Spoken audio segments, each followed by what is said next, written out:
Good morning. Thank you, Ye Sick, for your music and for sharing your music with us today. Welcome to Shawnee Mission Unitarian Universalist Church. Whoever you are, whomever you love, wherever you are on your life's journey, you are welcome here. We are happy that you've chosen to be here today, that you've chosen this YouTube channel, this Sabbath, this sanctuary and time. We know that you have a lot of options on Sunday morning, and that you chose to be with us is something we celebrate. We extend an especially warm welcome to our visitors and anyone who may be watching our service online for the first time. If you're watching online for the first time, please complete the Get in Touch form in the video description. If you are a recent newcomer to our church, please consider attending our Just the Basics session today immediately following the service. This is a 30-minute overview of Unitarian Universalism and this congregation, and will give you a chance to ask questions and meet other new people. So after today's service, look for me at the welcome table in the foyer. I'll be the one in the blue mask. We now invite everyone to greet each other in any way you possibly can. With elbows if you're here, or if you're joining us online, please say hi in the chat.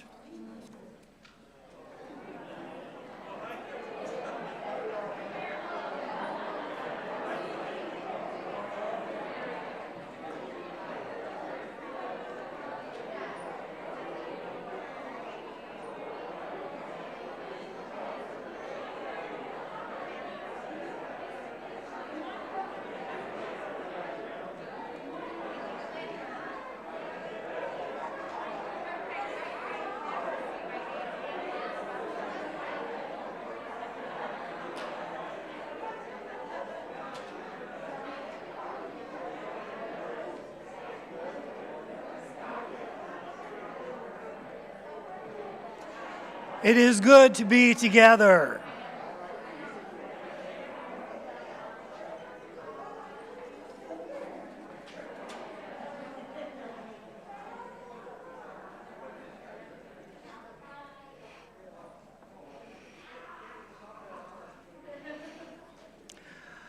Reverend Rose has a day off from the pulpit today, so I'm happy to introduce our guest speaker, Grace Odell. Grace is originally from South Carolina. She followed her sister to Kansas City in 2016 in order to attend UMKC for her master's degree. Grace now works for Bass Academy of Music, or BAM, and you'll be hearing more about that in a moment. Grace originally met Reverend Rose when Grace played piano at Rose and Anna's wedding. Later, Grace filled in as a temporary accompanist for us here at SMUUCh. She felt at home here and has been coming ever since. Grace is a wonderful pianist, a music teacher, writer, and has 2 cats who know many tricks, such as sit, high five, and jump. Thank you for speaking today, Grace. In addition to hearing from Grace, we'll also be hearing from several talented guest musicians. Just a note, after this morning's Time for All Ages, when we sing the kids out, there will be special music featuring a talented drummer. If you have a special sensitivity to loud music or sounds, feel free to step out of the sanctuary at that time.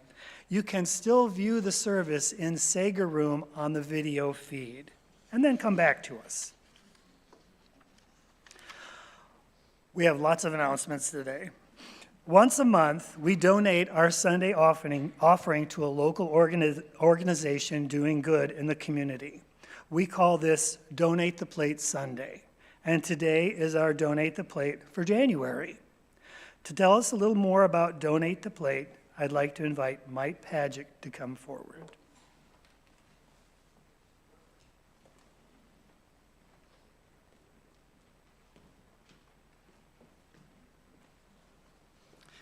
Good morning, everybody. So we have a team that handles the Donate the Plate things. Reverend Rose, Terry Cushman, and myself are on that team, and we meet periodically to sort of do the administrative part of that. Since we're starting a new calendar year, we thought it would be nice to sort of reflect on what we've been doing, to sort of refresh your awareness and understanding of what Donate the Plate is as an expression of our faith community. So I wanted to take a couple of minutes just to do that. So as I was thinking about what I wanted to say, one of the things that's very clear to me is that if you are a member of this church and of this faith tradition, how many of you have ever been asked, what do you have to believe to go there? Anybody ever been asked that? You know, it's like, oh, you guys are the ones that don't have to believe anything. Is that right? Anybody ever heard that phrase? You know, and you know, if you hang around for a while, you realize that that is not at all the depth of the truth. The truth is that we all reach out to a number of inspirations and faith traditions to inspire us, to inform us, to motivate us, including some of the more traditional faith organizations and some of the less traditional. But the thing that ties us all together is our expression and how we live that faith outside of how we talk about that faith. And I was looking at some of the words that describe us, and you are familiar with these words, but I just wanted to call out some of the words.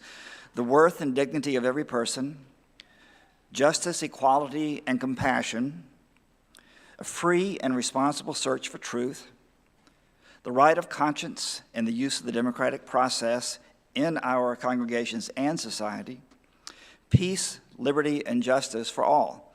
And the point of that is we all know that our faith is expressed through our hands. We reach out and we do things. One of my joys here at this church is I help manage the Green Guitar Folk House series. And while we make it very clear to those who attend that it is not a churchy event, I am so excited when we periodically just tell people what's going on with things like Project 1020 or with food pantry, and the audience hears that, and they see the expression of justice and care and concern that we all have. During 2022, we were able to provide funding support to 9 organizations, and we dedicated 3 months to the Minister's Discretionary Fund. We usually dedicate a couple of months a year, but last year it was one more because of the pandemic and some of the confusion around that. During the year, we contributed $5,643 to those organizations, and many of those are organizations that are not really prominent. They appreciate every dollar we can give to them. In addition to the money, it gives us a chance to learn about some of these other organizations who are living the same values that we live as well. So it's really exciting for me to be a part of this discussion. If you want to nominate somebody, maybe you know an organization that you think would be worthy of consideration of being a monthly recipient, we'd love to get your nominations. You're welcome to send them to me, to Terry Cushman, or Reverend Rose, and we will help you with the minimal paperwork that is required for that. One other comment I wanted to make is that a couple of years ago, in one of our meetings, Reverend Rose said, you know, we ought to see if the youth have anybody they want to nominate. And we thought, well, that's a good idea. Let's give that a shot. Immediately, what we experienced was the incredible passion of youth who not only had nominations, but they argued and debated which one they wanted to send forward. And since that time, we now have a policy of alternating adult nominations and youth nominations to the Donate the Plate Fund, which I think is just a wonderful opportunity to help the young people coming up in this faith tradition to understand what we are all about and to inspire their faith imaginations and creativity as well. So it is now my pleasure to introduce someone who can train cats to do anything. I don't know about you, but I heard that. You know, I'm a dog person. I like cats as well, but what I know is I can train dogs, but cats usually train us. So, Grace Odell, would you please come up and tell us about Bass Academy of Music?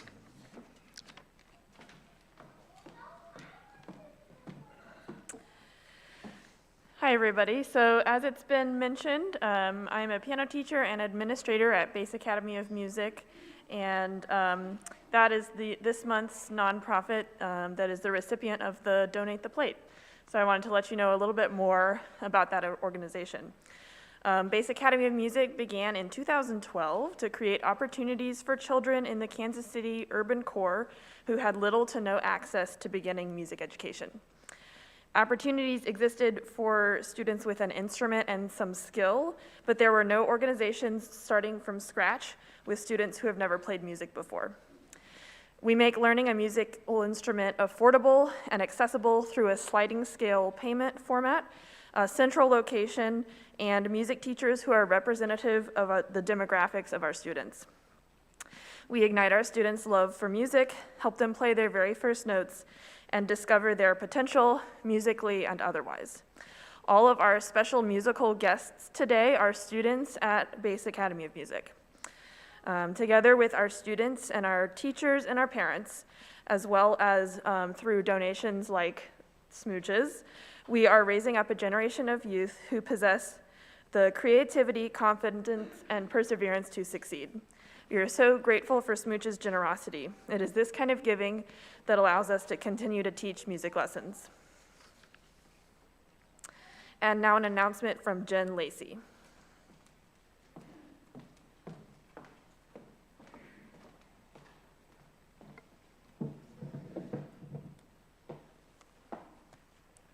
Good morning.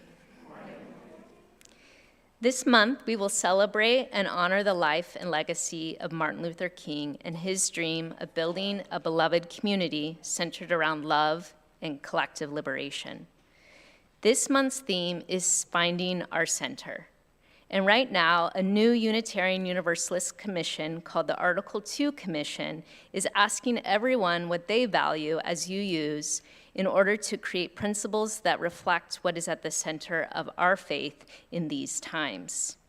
And there is a movement to add an 8th principle, which states the value of anti-racism and anti-oppression work in ourselves and institutions. At SMUUCh, our 8th principle learning team acknowledges that anti-racism and anti-oppression is lifelong work. Uncovering, disrupting, and dismantling racism in our own lives and institutions in order to build the beloved community requires continual education, restoration, and direct action.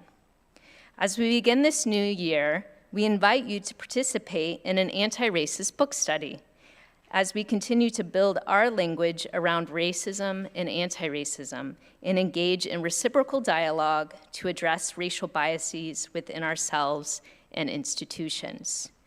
This first book study will take place on Sunday, February 5th after church from 12 to 1 in the board meeting room. Snacks will be provided. Please see the weekly newsletter and Realm for more information about the book and discussion dates. And now I would like to introduce you to Val, who will be joining us again next Sunday after the service for a Showing Up for Racial Justice workshop.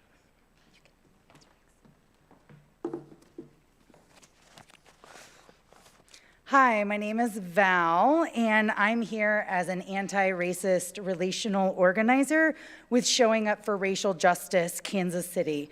I will be visiting again next Sunday for a special Martin Luther King Jr. Day workshop that addresses his work around systemic racism and his dream of building a beloved community. If you attend the workshop, you will learn about systemic racism and how we can be a part of furthering his dream toward collective liberation. Thanks, see you next week. All right, and finally, Danny Hewitt has a quick announcement.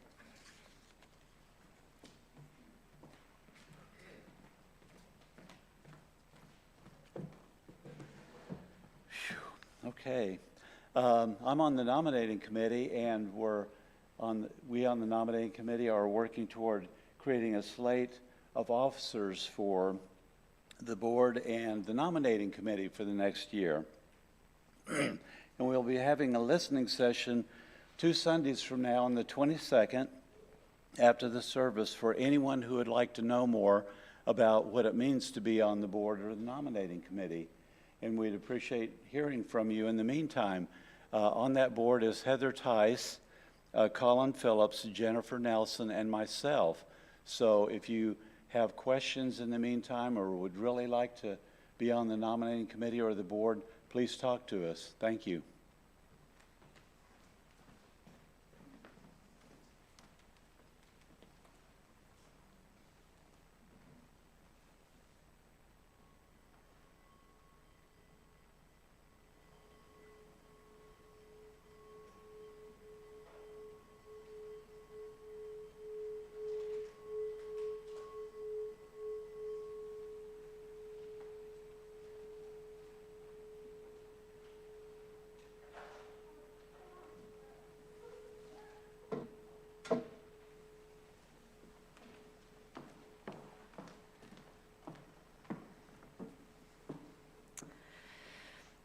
And the day came when the risk to remain tight in a bud was more painful than the risk it took to blossom.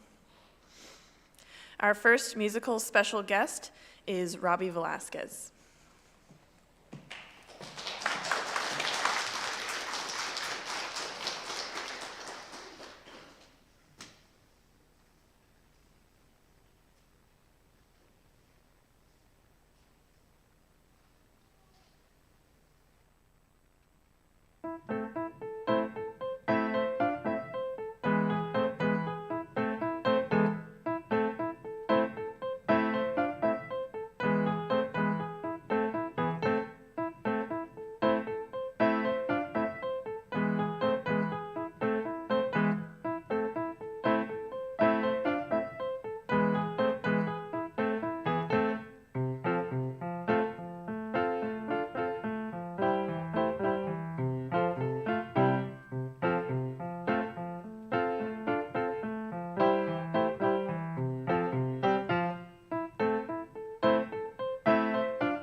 Please stand as you are able, and you can join us for the first hymn. It's number 311 in your hymnal, called Let It Be a Dance.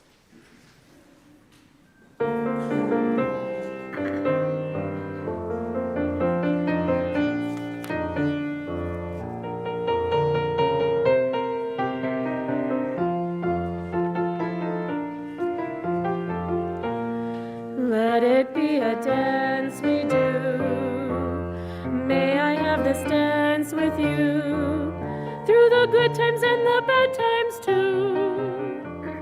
Let it be a dance. Let a dancing song be heard. Play the music, say the words, and fill the sky with sailing birds. Let it be a dance. Let it be a dance. Let it be a dance. Learn to follow, learn to lead. Feel the rhythm, feel the need. To reap the harvest, plant the seed. Let it be a dance. Let it be a dance we do. May I have this dance with you through the good times and the bad times too. Let it be a dance. Everybody turn and spin. Let your body learn to bend. And like a willow with the wind. Let it be a dance. Let it be a dance. Let it be a dance. A child is born, the mold me style. A time for joy, a time to cry. Take it as it passes by.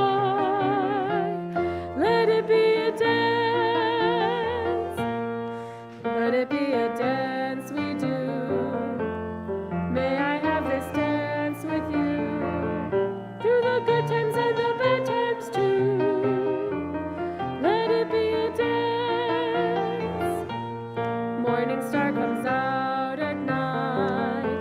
Without the dark there is no light. If nothing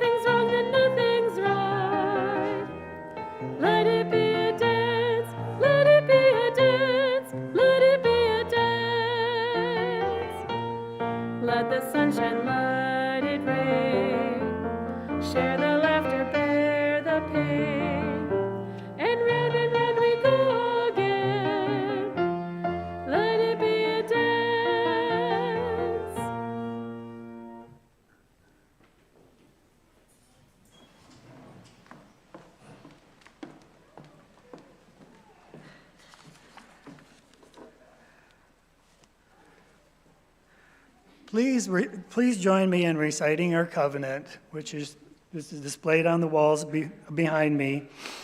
Love is the doctrine of this church. The quest for truth is its sacrament, and service is its prayer.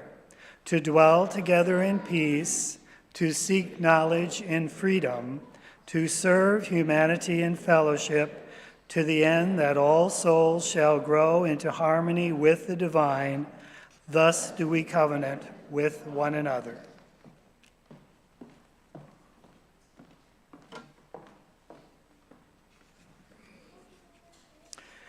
Each month, we as a community take time to reflect on a theme.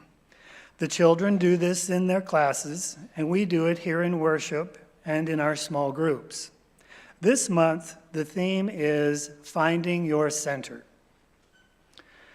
As I reflect on this theme, I happen to be sitting in the car dealership waiting room, waiting for my car's B16 service, whatever that is. Anyway, the waiting room is still decorated for Christmas, and I am seated at a small white Formica round table with my little tablet, and I look up and I'm facing a nicely decorated Christmas tree. Large, sparkly red and green ornaments hang from the tree. Tiny white lights glow, tinsel and glitter. They've done a nice job decorating this tree, whoever they are. Being in a reflective state of mind, I consider how the ornaments are nicely spaced around the tree and make the tree look, well, balanced.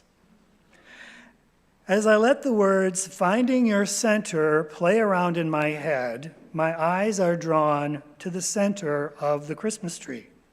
Its straight, tubular metal, plastic needle-wrapped trunk, and boom, I am transported to metaphor land. And I suddenly see myself as a Christmas tree, the trunk, my center. All the lights and ornaments, my various life interests, pursuits, preoccupations, goals, and struggles. You get the idea. If the ornaments are not evenly distributed around the center, the tree will look, well, off. Put too many on one side, and the tree could topple over completely. One must be careful to place one's ornaments carefully, mindfully. And at the very top of the tree, there's this star of what? Fulfillment, enlightenment, to be determined. That big ornament there, the time-worn one filled with childhood memories and dreams, the one with the small cracks and the chips in the shiny coating, the one I just can't bring myself to throw away. Put that one down lower on a larger branch, one that can bear the weight a little bit better. You'll always see that ornament on my tree.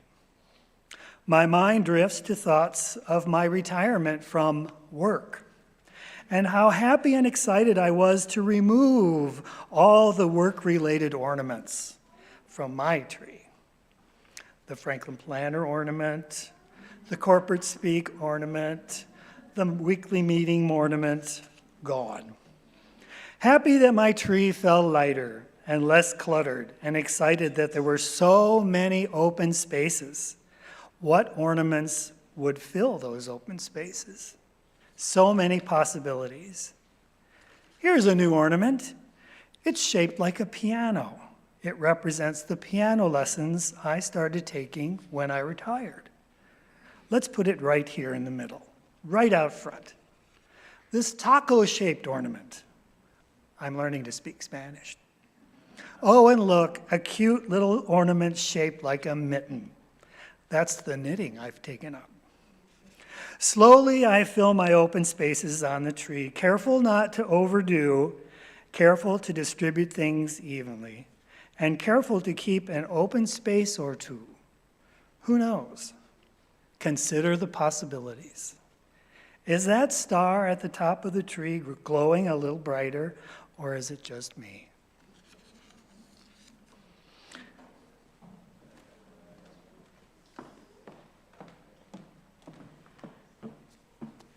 Our next musical guest will be Robin Morgan.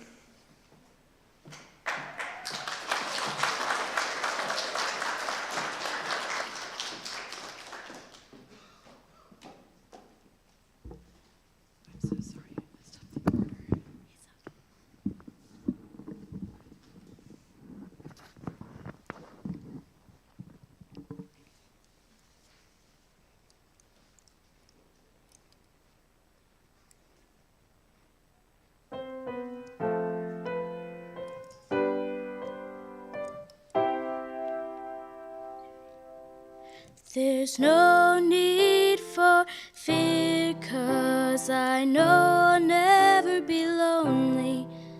When you're here, my gray skies turn blue. You understand me, I smile when you're around. The sun's so much brighter, it's true. Always, forever, whatever the weather, we stick together like glue.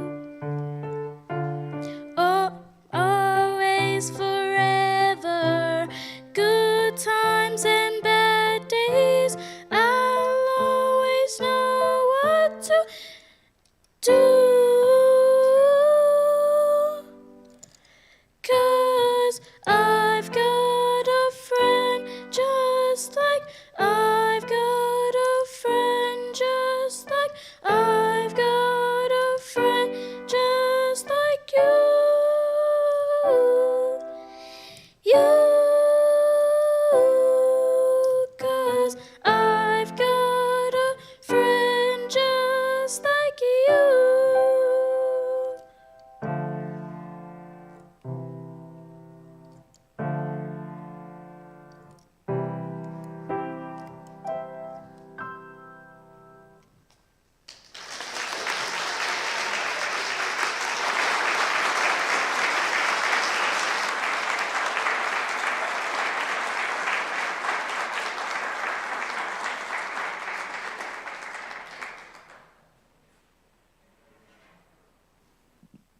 Wow, Robin, that was beautiful. All right, at this time, this is our time for all ages. We have a lot of visiting youth with us today, so I want to invite all the children, if you would like to come up here around me, and we have a lesson.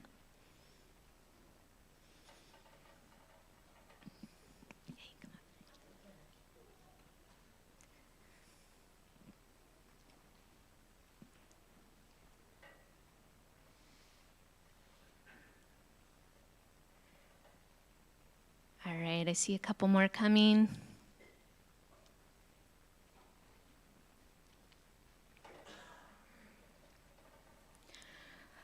I'm so glad you could join me today. I want us all to think about something that we recently learned how to do. Maybe you're like Jim, you're learning a new language or how to knit. What is something that you started that you're learning? Learning something new can be difficult. I know it is for me. I often want to be good at something quickly, and if I can't be, I tend to quit just as quickly as I started. Raise your hand if you've ever wanted to learn something new, but it seems so impossible that you didn't even try. Yes. Sometimes, due to an unpleasant experience, we convince ourselves that we will never be good at something, so we don't even start, or we stop trying pretty soon. I used to be a science teacher, and I would hear students all the time say, "I'm bad at math. I'll never be good at math." Maybe they didn't do very well on an exam, or maybe someone told them that they weren't very good at math, but they wouldn't even try when we would do anything that resembled math. But nobody's naturally born knowing how to multiply numbers or how to balance an equation. We build our knowledge and skills by practicing. Trying something new can be scary, but did you know that we all have something that will help us when we want to start something new or want to give up? We all have potential. Even science tells us that. We all have the capacity to try to learn a new skill, and that potential is stored in our bodies. We all have the capacity to learn new things, even hard things. All you need to do, or all you need, is a willingness to learn and try. And when you keep learning and trying, you keep practicing, you will grow and develop into that person that can do that thing. Would anyone like to volunteer to try something new? Awesome. Here, follow me. You're going to take a quick piano lesson. Yeah. All right, Grace is going to help you out, and it's going to be amazing. Yeah. Hi, what's your name? I'm Dimitri. I'm Dimitri. I'm Grace. Nice to meet you. Have you ever played piano before? No. Okay, so this is your first time. So this is really easy. I just want you to play. Can you try to play all of the black notes on the piano?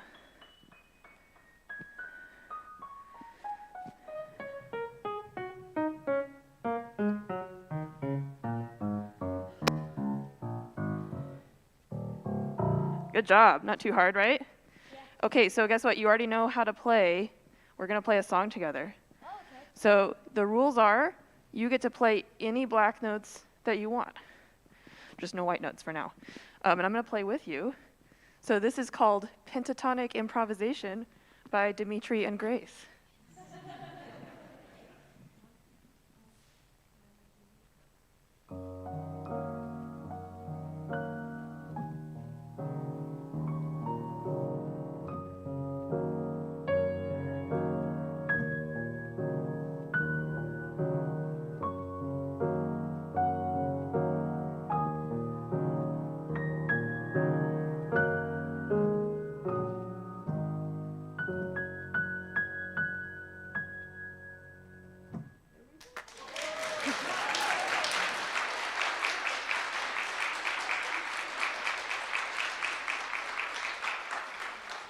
Wow, Dimitri, that was amazing. You have me believing that I can play the piano now and I should get back to it.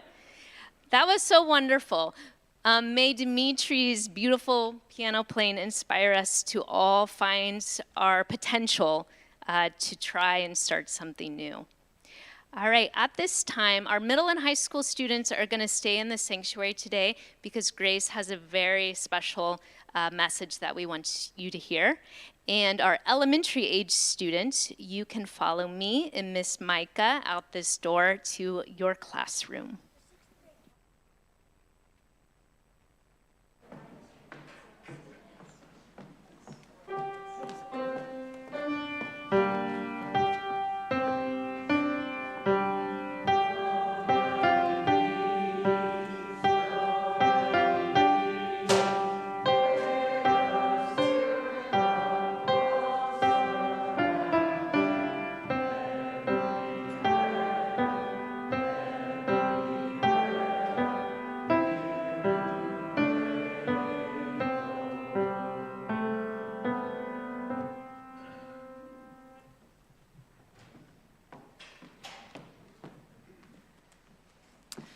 Our next musical guest will be Malachi Behrens playing some AC/DC.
Thank you, Malachi.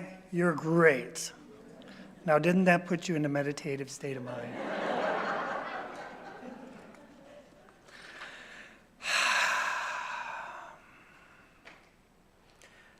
Let us take a moment to fully come into this place. Sit comfortably in your chair. Allow your breathing to deepen, but don't force it. Relax your jaw. Let your shoulders drop a little. And move your attention from the top of your head to the tips of your toes. And if you encounter an area that is tense or tight, embrace it and say, relax. It's okay to relax. Now, reach over and nudge the person next to you if they've fallen asleep.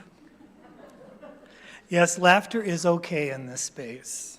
This is our sanctuary, our safe place, our holy and quiet place. And through the miracle of technology, our sanctuary extends far beyond these physical walls.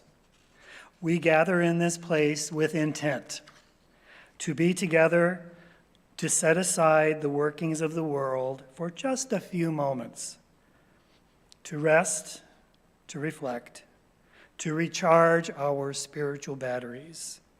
We come to this place to see and to be seen, to touch and to be touched, to hear and to be heard. We come to this place to share our joys and sorrows. If you have a joy or sorrow to share, I now invite you to come forward and light a candle. You can share what's in your heart or on your mind in 1 or 2 sentences.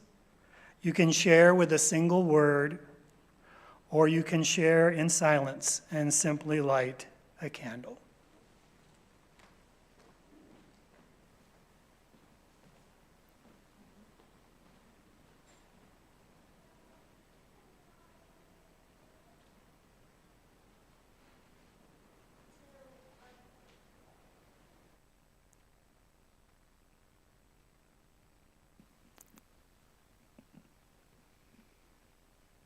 I'm lighting a candle in memory of 2 people I've lost recently. My second cousin, Kathy Clark, who passed away after a long battle with cancer.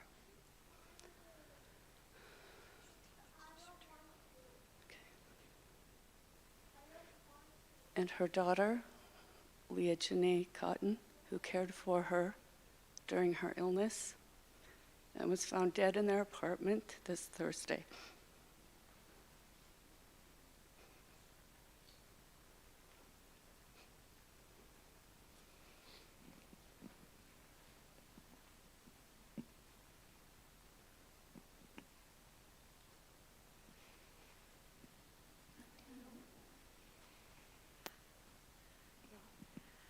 I want to share a joy. We got to go home for Christmas to Connecticut to see my family for the first time in 8 years, so airplane tickets are expensive. So I just want to celebrate that joy, and we had a great time.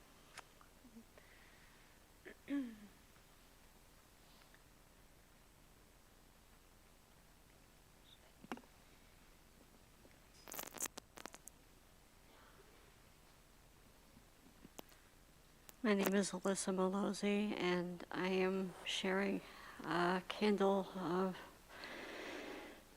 hope for my father was diagnosed with lung cancer a few weeks ago, and we're all just praying for him to overcome this.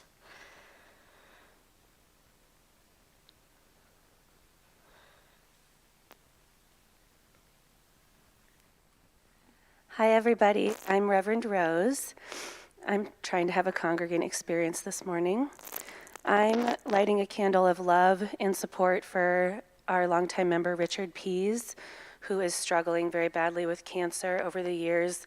He's taken in so many people in our church, and he could use all of our support right now.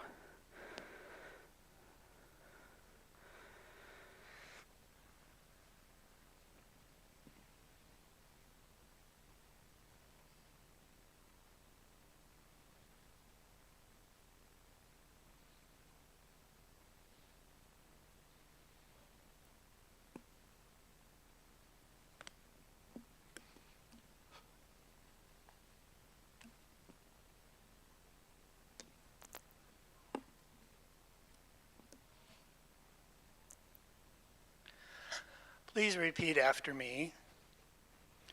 We hear your words. We hear what lies heavy on your heart. And we will help you carry that weight. We hear the joy that fills your heart. And we rejoice with you. For those of you who have spoken, we hear your words. For those of you who are silent, we are here.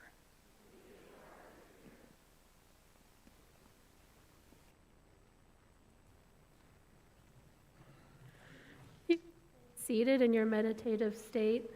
As we sing our meditative hymn this morning, it's called Return Again. It's in the blue hymnal if you have that. It's number 1011. And we'll sing this once through together.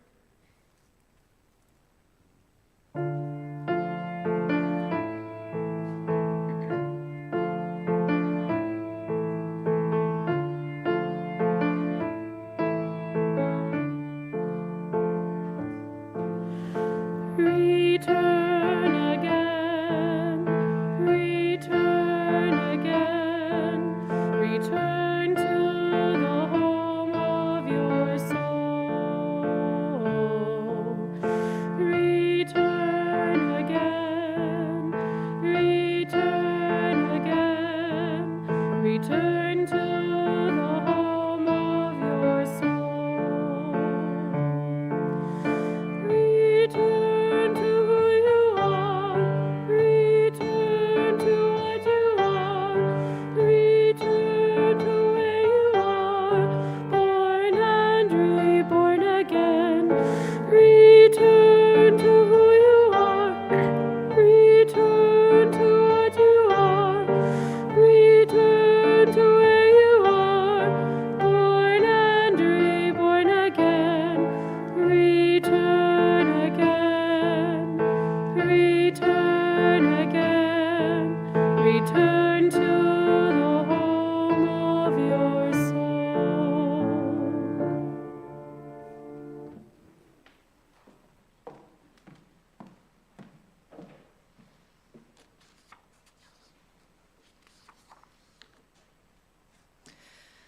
Our first reading is from the book Peak by Anders Ericsson and Robert Poole. In this book, they scientifically combat the idea that expertise is derived from natural talent. They write, "Since antiquity, people have generally assumed that a person's potential in any given field is inevitably and unavoidably limited by that person's inherent talent. It used to be believed by many people, or that many people take piano lessons, but only those with some special gift become truly great pianists or composers. It was thought that every child is exposed to mathematics in school, but only a few have what it takes to become mathematicians or physicists or engineers. According to this old view, each of us is born with a set of fixed potentials, a potential for music, a potential for mathematics, a potential for sports, a potential for business, and we can choose to develop or not any of those potentials, but we cannot fill any one of those particular cups up past its brim. Thus, the purpose of teaching or training was helping a person reach his or her potential, or their potential, to fill the cup as fully as possible. This implied a certain approach to learning that assumed preset limits. But we now understand that there's no such thing as a predefined ability. The brain is adaptable, and training can create skills that did not exist before. This is a game changer because learning now becomes a way of creating abilities rather than of bringing people to the point where they can take advantage of their innate ones. In this new world, it no longer makes sense to think of people as born with fixed reserves of potential. Instead, potential is an expandable vessel, shaped by the various things we do throughout our lives. Learning isn't a way of reaching one's potential, but rather a way of developing it. We can create our own potential. And this is true whether our goal is to become a concert pianist or just play the piano well enough to amuse ourselves, to join the PGA Golf Tour, or just bring our handicaps down a few strokes.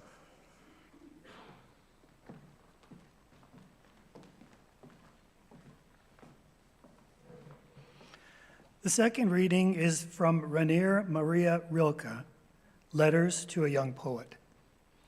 Be patient towards all that is unsolved in your heart, and try to love the questions themselves. Like locked rooms and like books that are written in a very foreign tongue. Do not now seek the answers, which cannot be given to you because you would not be able to live them. And the point is to live everything. Live the questions now. Perhaps you will then gradually, without noticing it, live along some distant day into the answer. Take whatever comes with great trust, and if only it comes out of your own will, out of some need of your inmost being.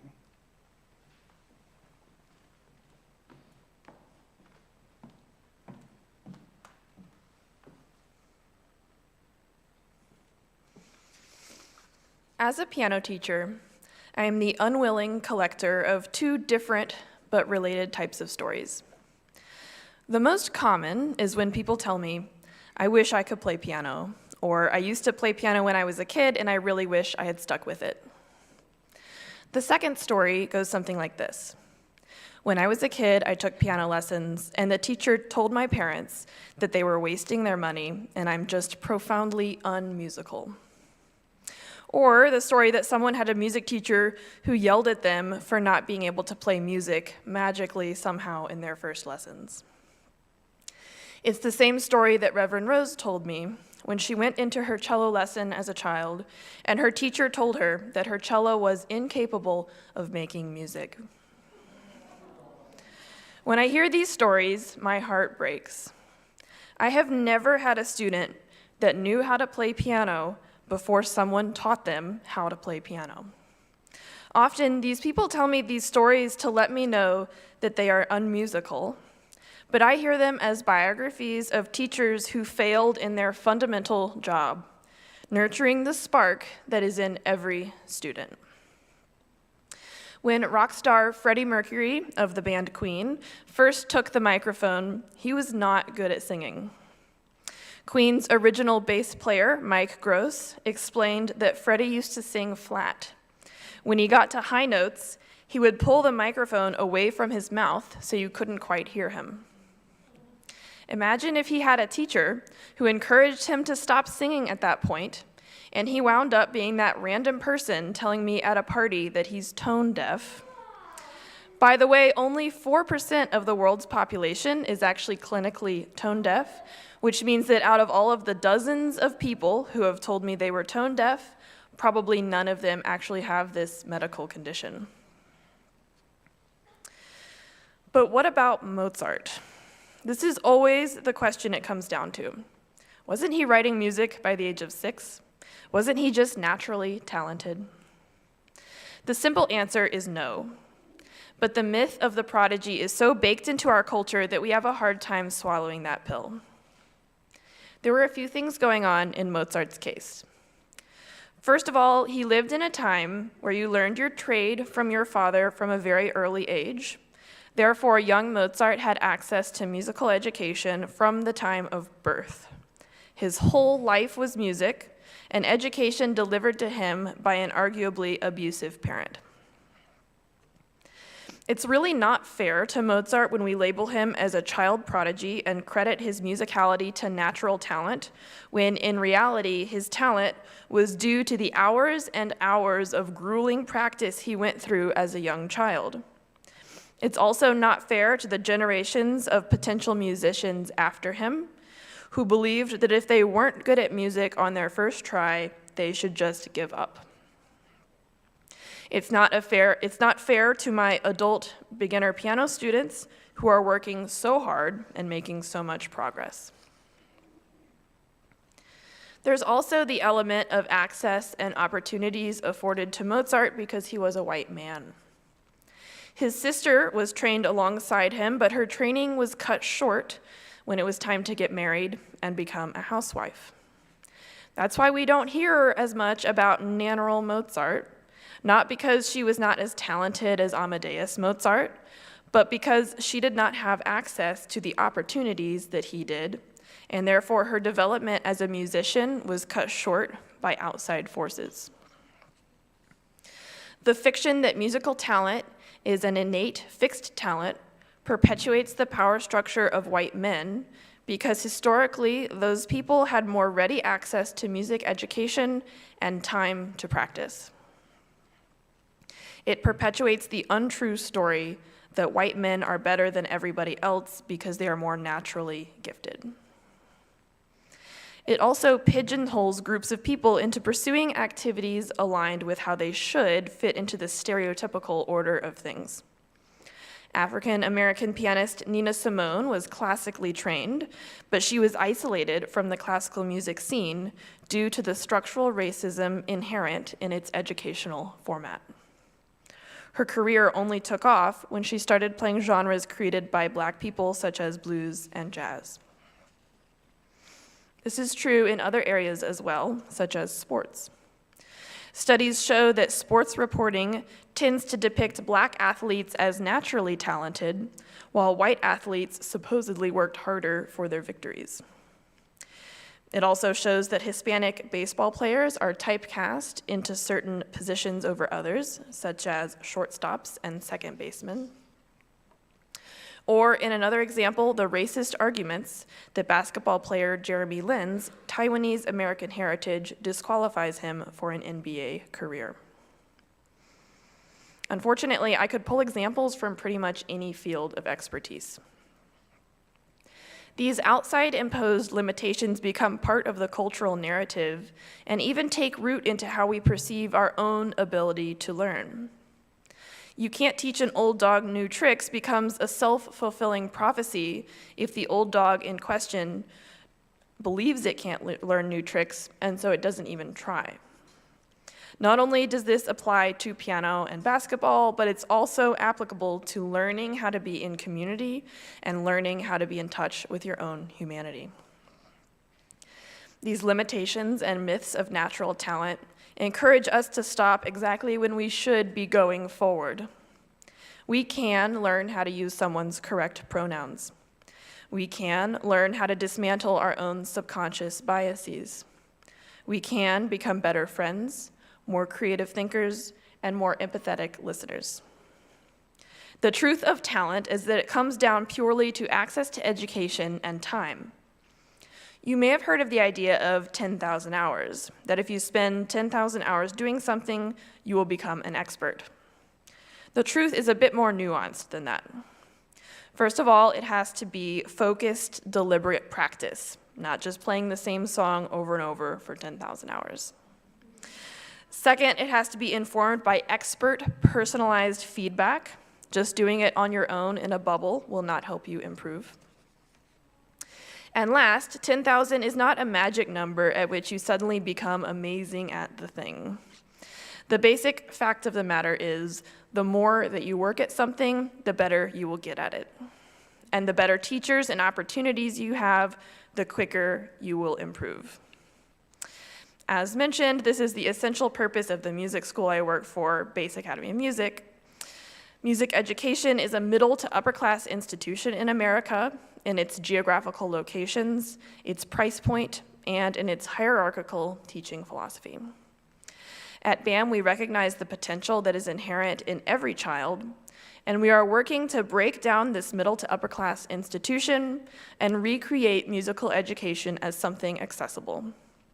At BAM, it's about the joy of music and the accomplishment of hard work rather than status or perpetuating a hierarchical mindset.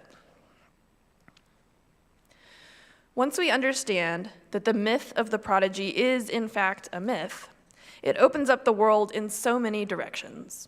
This is liberating, this is exciting, and yet it is also overwhelming.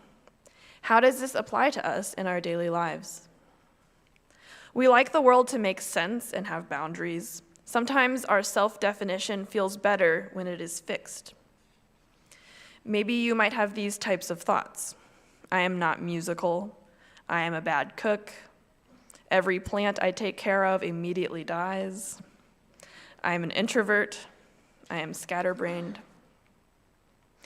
But is this really self-definition, or is it us fitting ourselves into what the world tells us about ourselves? When people meet me and they hear that I am a musician, they immediately begin telling me that they are not a musician so that they can avoid claiming something they believe I have more of a right to claim. But it's not a zero-sum game. You may not be a professional musician, but that doesn't mean you are not musical.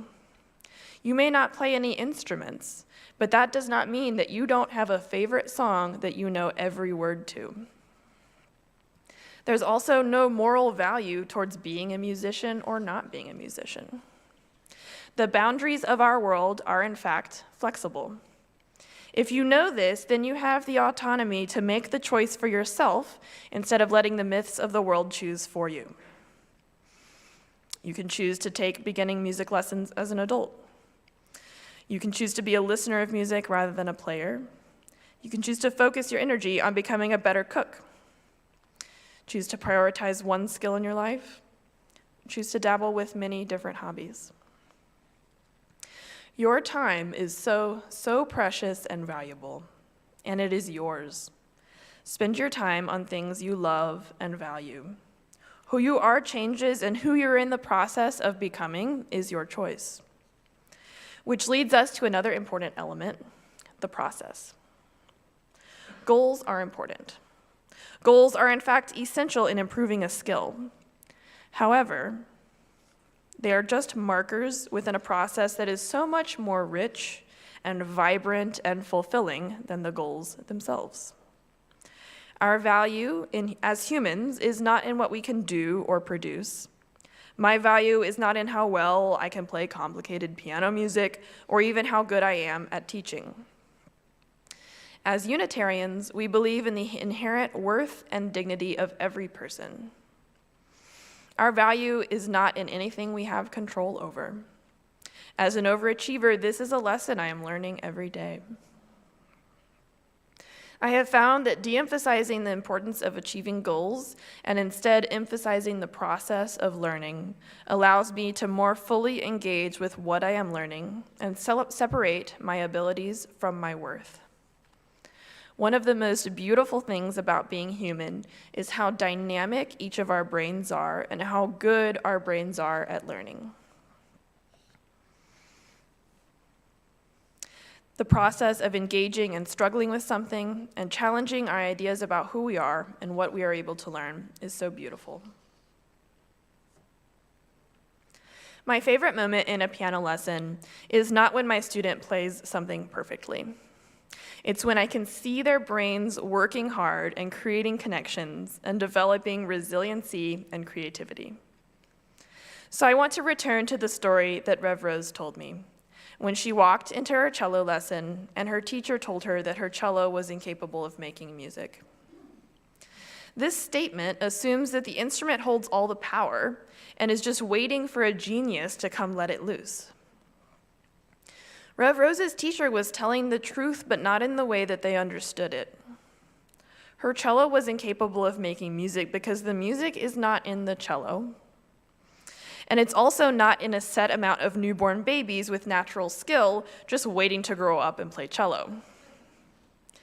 The music exists within the training, the time, and the choices that we make. We all have the innate ability to construct our own expertise when we have access to the resources that can make that happen. There's a glorious freedom and excitement in this truth, and it gives us permission to revel in our relationship with our skills and the ongoing development of our abilities. We can sit back and marvel at our brains and we can take joy in the process of learning. So I encourage you, as Rainier Maria Rilke wrote, to be patient towards all that is unsolved in your heart, and try to love the questions themselves, like locked rooms and like books that are written in a very foreign tongue. Do not now seek the answers which cannot be given to you, because you would not be able to live them. And the point is to live everything. Live the questions now. Perhaps you will then gradually, without noticing it, live along some distant day into the answer. Take whatever comes with great trust, and only if it comes out of your own will, out of some need of your inmost being. So I encourage you to recognize the myth of the prodigy when you see it, to not box yourself in before you even start, and to rejoice in the rewarding struggle of learning. Our final musical guest will be Sullivan Workman.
Isn't this been great?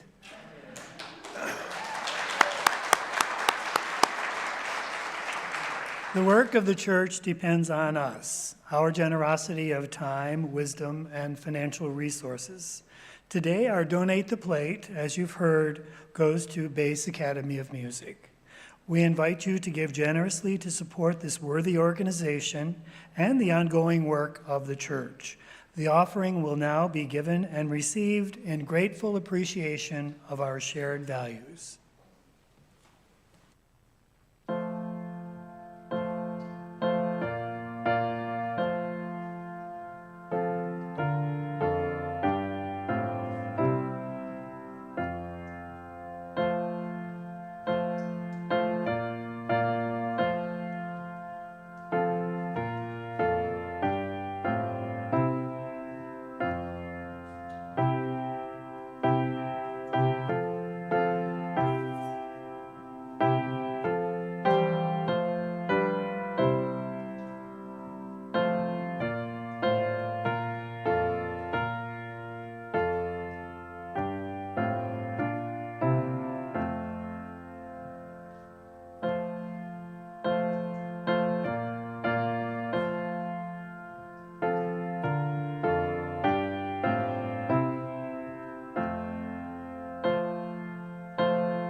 We extinguish this flame, but not the light of truth, the warmth of community, or the fire of commitment.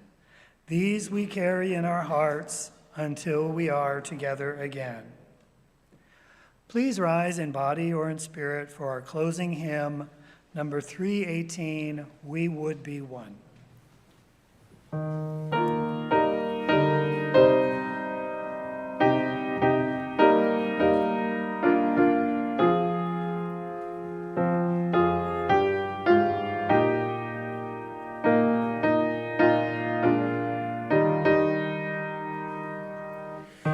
We would be one as now we join in singing our hymn of love to pledge ourselves anew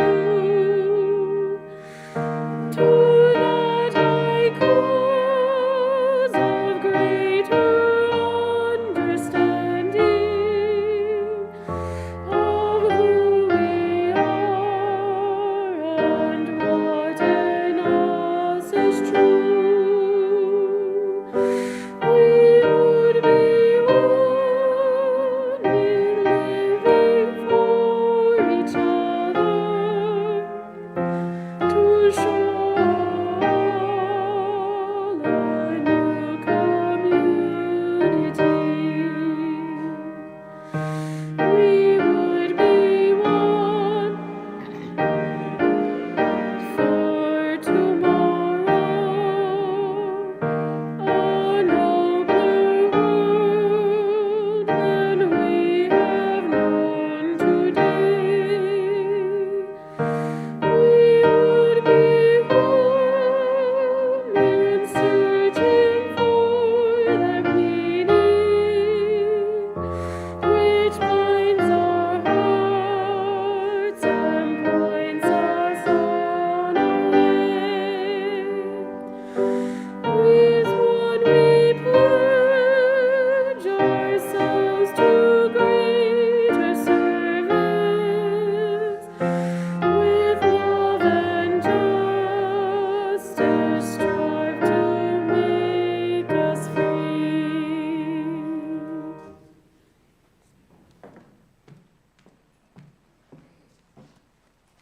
This week, I invite you to relish and delight in the process of learning. Go in peace.